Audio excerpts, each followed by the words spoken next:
सबसे पहले सभी विद्यार्थियों और सभी मित्रों को जय श्री राम। जैसा कि आपने थंबनेल में देख ही लिया है कि तुक्का कैसे लगाएं, राइट। ऑब्जेक्टिव जो क्वेश्चन आते हैं उनमें ऐसा क्या किया जाए कि तुक्का लगा करके हम अपने क्वेश्चन के आंसर को लगभग 90-95% सही कर सकें। 100% तो होना मुश्किल है, लेकिन 95% तक आपका आंसर बिल्कुल सही हो जाएगा, कोई प्रॉब्लम नहीं है। ओके। जितने भी एग्जाम होते हैं और जिनमें ऑब्जेक्टिव क्वेश्चन आते हैं उनके लिए मैं ये वीडियो बना रहा हूं। और अब ऑब्जेक्टिव क्वेश्चन बोर्ड एग्जाम में भी 30-30 अंक के आ रहे हैं, तो हमारा जो विशेष टारगेट रहेगा वो बोर्ड एग्जाम ही रहेगा। 10th class, 12th class, special English, general English, English के बारे में ही मैं ज़्यादा बात करूंगा, राइट। वैसे ये तुक्का लगाने की जो ट्रिक है वो आपका फिजिक्स है, केमिस्ट्री है, मैथ्स है, एग्रीकल्चर है, आपके पास आर्ट है, होम साइंस है, कोई भी सब्जेक्ट हो उससे कोई फर्क पड़ने वाला नहीं है। चाहे किसी का भी आप पेपर दे रहे हैं, बोर्ड का एग्जाम दे रहे हैं, ऑब्जेक्टिव क्वेश्चन आपके पेपर में आए हैं, 30 अंक के हैं, तो उसको आप लोग बड़े आराम से तुक्का लगा करके पेपर को हल कर सकते हैं और बहुत अच्छे अंक ला सकते हैं। इसमें कोई भी प्रॉब्लम नहीं है, राइट। तो इसी विषय पर मैं बड़े विस्तार से और बहुत अच्छे से चर्चा करने वाला हूं इस वीडियो में, और उम्मीद करता हूं कि यह वीडियो हमारे विद्यार्थियों के लिए और हमारे मित्रों के लिए बहुत ही लाभप्रद होने वाला है, ठीक है। तो सबसे पहले यदि आपने हमारे चैनल को सब्सक्राइब नहीं किया है तो प्लीज पहले चैनल को सब्सक्राइब करें, लाइक करें, बेल आइकन दबाएं और अपने सभी मित्रों को इस वीडियो को शेयर करें। और अगर आपने पहले से चैनल को सब्सक्राइब कर लिया है तो आपके लिए बहुत धन्यवाद। अब आते हैं अपने टॉपिक पर। सबसे पहले तो क्वेश्चन यही बनता है कि क्या तुक्का लगाना सही है, तुक्का लगाना उचित है। तो इस पर जो मेरा स्वयं का विचार है वो क्या है, उसे आप बड़े ध्यान से सुने और समझें। सबसे पहले तो मैं आपको यह बताना चाहूंगा कि तुक्का लगाना 100% तुक्का लगाना बिल्कुल भी उचित नहीं है। पहले तो आप ये कोशिश करिए कि जो भी आपकी स्टडी है, जो भी आपकी पढ़ाई है, उसे पहले कवर करने की कोशिश कीजिए अपनी मेहनत के आधार पर। अपनी मेहनत से, अपनी पढ़ाई से, अपने हार्डवर्क से, अपने परिश्रम से ज्यादातर क्वेश्चनों को कवर करने की आप कोशिश कीजिए। जैसे मान के चलिए आपके एग्जाम में 30 अंक के ऑब्जेक्टिव क्वेश्चन आ रहे हैं हर पेपर में, तो कोशिश करो कि 30 में से 20 या 15 अंक ऐसे हो जाएं जो हम अपनी मेहनत के आधार पर बड़े आराम से तैयार कर सकते हैं और उनका बिल्कुल सही और सटीक आंसर दे सकते हैं। तो पहले तो आप अपने स्तर पर अपनी मेहनत करके कोशिश कीजिए, राइट। अगर सर हम कोशिश ही करेंगे तो फिर ये तुक्का लगाने का मतलब क्या है, फिर आप वीडियो क्यों बना रहे हैं, आप ऐसा सोच रहे होंगे। चलिए उसके लिए भी मैं आपको बता देता हूं। ये मैं भी समझता हूं और आप भी समझते हैं कि 100% कोई विद्यार्थी स्टडी नहीं कर पाता कि सभी क्वेश्चनों को वो आराम से हल कर सके। ओके। अब ये तुक्का लगाने की जो ट्रिक मैं आपको बताने वाला हूं, जो तरीका बताने वाला हूं, ये उन क्वेश्चनों के लिए है जो आपसे नहीं बन रहे हैं, जिन्हें आप सही नहीं बना पा रहे हैं, उनके लिए आपको तुक्का लगाना चाहिए। ऐसा नहीं है कि सर ने बोल दिया अब तो तुक्का लगाने की ट्रिक हमें मिल चुकी है, अब हम इस ट्रिक के आधार पर पूरे 30 नंबर के 30 नंबर हल कर लेंगे। तो ऐसी गलत सलाह मैं आपको बिल्कुल नहीं दूंगा। पहले आप अपने स्तर पर कोशिश करिए, चाहे 30 में से आप 10 अंक की कोशिश करें, 15 की करें, 20 की करें, 25 की करें, वो आपकी मेहनत के आधार पर कुल मिलाकर के आपको अपनी मेहनत के आधार पर कोशिश जरूर करनी है। पढ़ाई में कोई कमी नहीं छोड़नी है, राइट। क्यों? क्योंकि पढ़ाई के बाद जो, अब देखिए मान के चलिए आपने 20 नंबर अच्छे से टिक कर दिए और आपको पता है कि 30 में से 20 नंबर हमारे तैयार हो गए।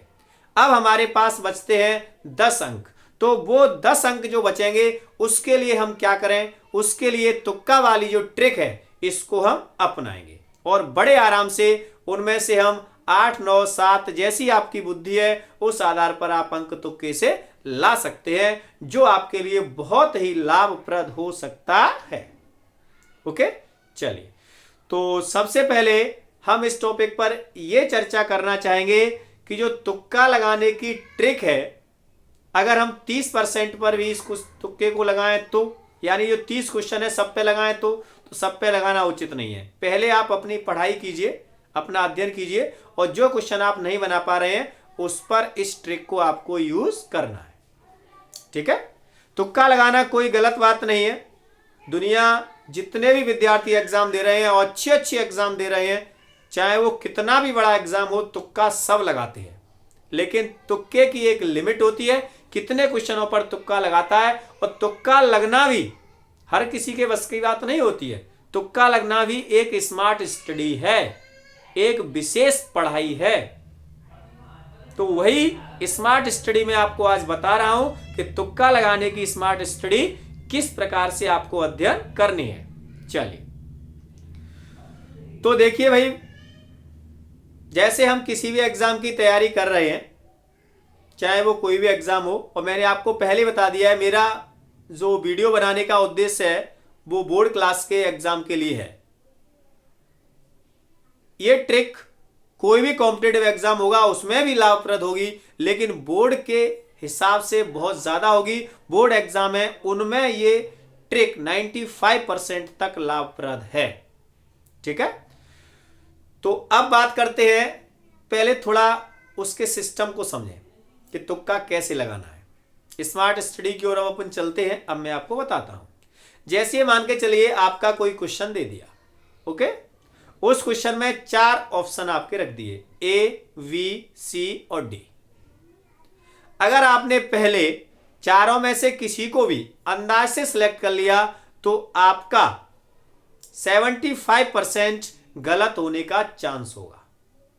कैसे होगा मैं बताऊं।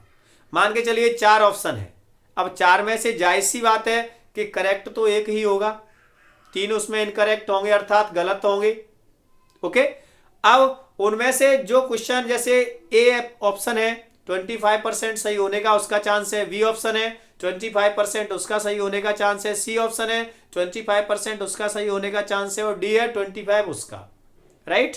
और अगर आपने वैसे ही बिना कोई ट्रिक लगाए सीधे से क्वेश्चन को सिलेक्ट कर लिया तो 25% जो क्वेश्चन का आधार है वो आपका सही होगा, लेकिन 75% वो गलत होगा, ओके। तो उसके सही होने के चांस कम और गलत होने के चांस बहुत ज्यादा हो जाएंगे। तो आपको करना क्या है, पहले ये देखें, सबसे पहले क्वेश्चन को अच्छे से समझें, समझने की कोशिश करें।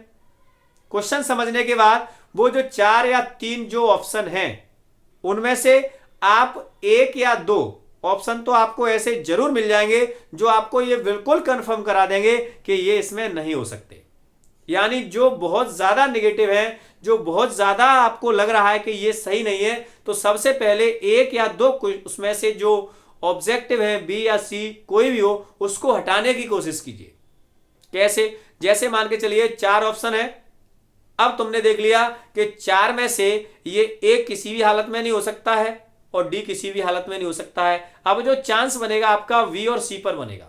तो अगर आपने 2 को उसमें से हटा दिया अपनी थोड़ी सी बुद्धि लगा के, अब आपके पास ऑप्शन बचे 2, तो 2 में से अगर आप तुक्का लगाते हैं तो आपका आंसर 50% सही होने का बिल्कुल पक्का फैक्ट हो जाएगा। क्यों हो जाएगा? क्योंकि 2 ही तो बचे हैं, 2 तो आपने निकाल ही दिए। तुक्का ऐसा नहीं होता कि हमने अक्कड़ वक्कड़ करके और उस पर उंगली रख दी, नहीं, पहले आप उसमें से भी, मैंने पहले ही बोल दिया, स्मार्ट स्टडी, थोड़ी बुद्धि का प्रयोग करते हुए। तो दो एक उनमें से जो भी ऑप्शन आपको लग रहा है उसको पहले हटाइए कि ये तो किसी भी हालत में नहीं हो सकता। मतलब 3 में से एक हट गया तो हमारे पास 2 बचेंगे, 4 ऑप्शन है उसमें से एक या 2 हट गया तो 2 बचेंगे। मतलब जितने आप उसमें से हटा लेंगे अपने कॉन्फिडेंस से कि ये नहीं हो सकता, उतना ही आंसर आपका सही होने का चांस बनता जाएगा। राइट? तो सबसे पहले तो आपको यह ध्यान रखना है कि जो भी ऑप्शन आपके दिए गए हैं उनमें से एक या 2 ऑप्शन आप अपनी बुद्धि के आधार पर हटाने की कोशिश कीजिए कि ये किसी भी हालत में नहीं होते हो। पढ़ने के बाद इतना तो आपकी समझ में बड़े आराम से आ जाएगा अगर आपने थोड़ी स्टडी की है तो।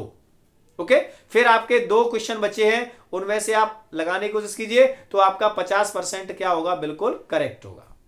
तो एक तो आपको विशेष ध्यान ये रखना है कि जो क्वेश्चन आपके सामने दिया गया है उसको अच्छे से स्टडी करिए, और स्टडी करने के बाद जो ऑप्शन है उनमें से एक या 2 ऑप्शन ऐसे आपकी समझ में निश्चित आ जाएंगे कि ये किसी भी हालत में नहीं हो सकते। यानी 4 में से आप कम से कम ऑप्शन लाने की कोशिश कीजिए, 3 हो जाएं तो आपका आंसर सही होने का बिल्कुल चांस बढ़ जाएगा, 2 रह जाएंगे तो आपका और भी सही होने का चांस बढ़ जाएगा। तो पहले तो उसमें से जो ऑप्शन है वो कम करने की कोशिश कीजिए आप अपने अध्ययन के आधार पर। तो जितने आपके जो एक्स्ट्रा आपको उसमें पॉइंट दिए गए हैं, एक्स्ट्रा आपको उसमें जो बिंदु दिया गया है उसको आप कैसे भी निकालने की कोशिश करिए, है ना। ऐसा नहीं कि सीधे आपने ठोक दिया तो वो आपका गलत हो जाएगा। तो एक आपको ये विशेष ध्यान रखना है। चलिए अब बात कर लेते हैं दूसरी ट्रिक क्या है। तो दूसरी ट्रिक ये होती है कि जो भी ऑप्शन दिए गए हैं उनमें ज्यादातर जो एग्जाम होते हैं उनमें उनके आंसर जो सेट किए जाते हैं, ऐसे 4 आपके पास वो ए बी सी और डी 4 होंगे, तो ए के 25% सही होंगे, वी के 25% सही होंगे, सी के 25% सही होंगे और डी के 25% सही होंगे। अगर 3 ऑप्शन आपके पास हैं मान के चलिए एग्जाम में, तो उसमें से 33% ए के सही होंगे, 33% वी के सही होंगे और 33% सी के सही होंगे। अनुमानित इसी प्रकार से पेपर सेट किया जाता है। तो जो आपके आंसर सही हैं, जिन पे आपको कॉन्फिडेंस है, उसमें आप ये देख सकते हैं कि कौन सा जो ए बी सी डी इनमें से कौन सा आंसर ज्यादातर आया है, और जो शेष बचा है जो आपके ऑप्शन में नहीं है उनको सिलेक्ट करके आप ज्यादातर लिख सकते हैं। इसे भी आप देख सकते हैं अपनी समझदारी और विवेक के आधार पर। राइट? अब इसके बाद बात करते हैं नंबर 3। तो नंबर 3 बात आपको क्या ध्यान रखनी है, सबसे विशेष बात यह है कि जो आंसर आपको एकदम से सही लग रहा है, आपने उसको स्टडी किया नहीं है, अगर आपने उसको अध्ययन नहीं किया है और वैसे ही लग रहा है कि ये सही है, ये बिल्कुल सरल है, तो उसके लिए आप बिल्कुल दिमाग को 100 पे पहुंचा सकते हैं कि एकदम सही है तो इसमें कुछ न कुछ गड़बड़ है। क्योंकि कभी कभी क्या होता है, बोर्ड इस प्रकार के ऑप्शन देता है जो विद्यार्थी को एकदम से सही लगते हैं लेकिन वास्तव में वही गलत होते हैं। तो जो भी ऑप्शन आपको एकदम से और जल्दी से सही लग रहा है और आपने अगर स्टडी नहीं किया है तो उस पर भी विशेष विचार करें और समझने के बाद ही ऐसे ऑप्शन को सिलेक्ट करें, अदरवाइज वो गलत कराने में अपना बहुत अच्छी भूमिका आपके लिए निभा देता है। तो ऐसे क्वेश्चन के जो ऑप्शन है उससे बचने की कोशिश करें। हाँ, अगर वो सही है, आपके दिमाग में है, आपने स्टडी किया है, तब आप उसको टिक करके फेल कर सकते हैं, कोई प्रॉब्लम नहीं है। नंबर 4 पॉइंट की बात करते हैं। ये मैं विशेष इंग्लिश के लिए बता रहा हूं। आपने कोई भी ऑप्शन भरा है, फिल इन द ब्लैंक्स को पूरा किया है, तो उसे पूरा होने के बाद एक बार उसका अर्थ करके जरूर देख लें, उसको पढ़ के जरूर देख लें। अगर वो गलत होगा तो पढ़ने में और अर्थ करने में अपने आप पकड़ में आ जाएगा कि इसमें कुछ न कुछ गलती है। ठीक है? अगर आपने उसका थोड़ा सा अर्थ कर लिया और 2 बार पढ़ लिया तो ये आपके दिमाग में बात आ जाएगी कि इसमें कुछ न कुछ गलती हो रही है। दिमाग पर ये जोड़ दें, क्या कभी मैंने ऐसा देखा है, ऐसा सुना है, कभी ऐसा पढ़ा है, ऐसा होता है, तो अपने आप आपके अंदर से जवाब आएगा कि ये सही है या गलत है। तो अर्थ का इंग्लिश में विशेष ध्यान रखें। राइट? फिर इसके बाद आपको क्या करना है, सबसे लास्ट जो भी ऑब्जेक्टिव क्वेश्चन है उन्हें सबसे बाद में करना है। ऐसा नहीं है कि स्टार्टिंग में ही आप ऑब्जेक्टिव क्वेश्चन करना आपने स्टार्ट कर दिए, नहीं। ऑब्जेक्टिव क्वेश्चन जितने भी हैं उन्हें सबसे बाद में कीजिए। पहले उन क्वेश्चनों को आपको हल करना है जो आपको याद करने वाले क्वेश्चन हैं, जिनमें आपको लिखना है, क्योंकि जो लिखने वाले आंसर होते हैं उनमें भूलने के चांस ज्यादा होते हैं, राइट। इसलिए पहले लिखने वाले क्वेश्चनों का आंसर आप शानदार तरीके से लिखिए और बिल्कुल एग्जाम के लास्ट में जब थोड़ा सा टाइम बचे आपके पास, अपनी स्पीड के हिसाब से तब जाकर के ऑब्जेक्टिव क्वेश्चन को आप हल कीजिए। तो आपके अंदर एक कॉन्फिडेंस होगा, एक पॉजिटिव एनर्जी होगी, क्योंकि वहां तक आप 70 नंबर का पेपर कर चुके होंगे और 30 नंबर के जो ऑब्जेक्टिव बचे होंगे उसमें से भी आप 10-15 नंबर का बड़े आराम से क्लियर कर देंगे। अगर आपने थोड़ी सी स्टडी की है तो 10-15 नंबर आपके जो बचे हैं उनमें आपका तुक्का भी एकदम से 100% सही जाएगा, क्योंकि आपके अंदर एक पॉजिटिव एनर्जी होगी और आपके अंदर की शक्ति अपने आप ऊपर कार्य करेगी। और स्टार्टिंग में ही आपने कर दिया नेगेटिव एनर्जी में और घबराहट में, तो आपके आंसर गलत होने के चांस एकदम से बढ़ जाएंगे। तो ये भी आपको विशेष ध्यान रखना है, राइट। इसके बाद मैं आपको एक चीज और बता दूं, परीक्षा की तैयारी कैसे करें, एग्जाम हॉल में कैसे जाएं और किन किन बातों का ध्यान रखना चाहिए, उसके ऊपर भी मैं वीडियो बहुत जल्द बनाने वाला हूं। बोर्ड क्लास के एग्जाम के विद्यार्थियों के लिए आप लोग बिल्कुल चिंता न करें। उस वीडियो को आने के बाद आप अच्छे से देख लें तो एग्जाम में कहीं भी गलती होने का आपका कोई चांस नहीं रहेगा। वीडियो में बहुत जल्द अपलोड करने वाला हूं। अब ऑब्जेक्टिव क्वेश्चन के लिए सबसे अच्छी और शानदार बात मैं आपको बता रहा हूं, जिससे आप लोग 100% 30 के 30 नंबर के ऑब्जेक्टिव क्वेश्चन को सही कर पाएंगे।